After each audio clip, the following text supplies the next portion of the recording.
All right, for questions 1 and 2, simplifying the radical. This one is a positive, so it's going to be a real number. 32 is not a perfect square. So we are going to do a prime factorization.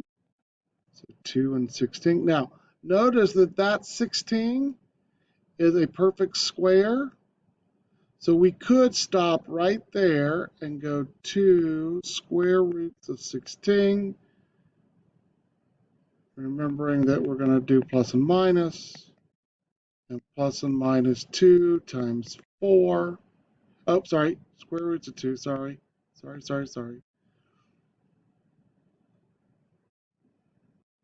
And then we're going to pull that square root of the 4 out to the front just because that's how we write it. Clear as mud, right? All right.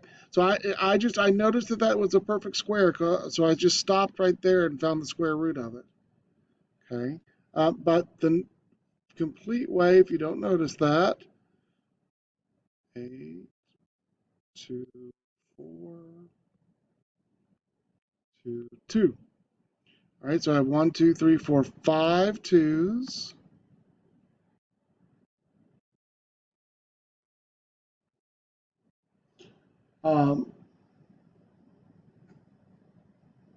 And this qUIZIZZ doesn't do plus and minus, but I just want to remind you that we're always doing plus and minus in algebra and above, algebra 1 and above, when we take a square root. All right, so take our pairs, take them out.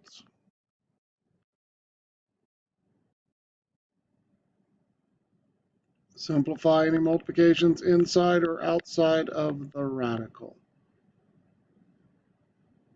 All right, so this one's a little bit different because we've got this negative, right? So we're going to do negative, we're going to split out our square root of -1, our square root of 28. 28 is not a perfect square, so we are going to do a prime factorization. Still don't have a perfect square. All right, so I'm going to do plus and minus square root of -1. I could change that to I right there if I wanted to. Square root of 2 times 2 times 7. Take our pair. If you have a date, you get to go out. If you don't have a date, you have to stay home. Not really, but that's how it got taught to me. All right, so our 2, we're just going to pull out in front because that's where we write it.